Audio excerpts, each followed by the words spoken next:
Alright, so another Cornwell tool haul that I'm pretty excited about. Finally got the trifecta. It's the Master half-inch drive SAE set. Goes from 3/8 to 1.5 inches, no skips, deep and shallow.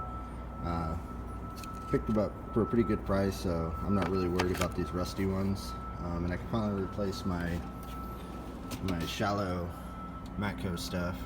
I already got rid of my deep set, sold that a while back, but I can finally take these home and list them and hopefully sell them pretty quick.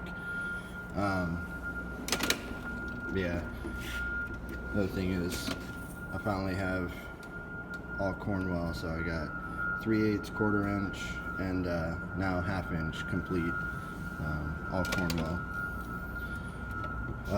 Then the other thing I picked up was this 31-inch locking 1/2 inch extension for transmission jobs, and then also I found it's one of the easier ways to get to the third bolt for the starter on an ISX powered Volvo.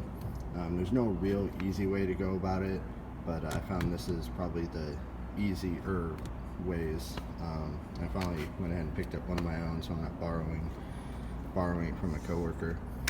But yeah, short video, but again, I'm pretty excited to show this.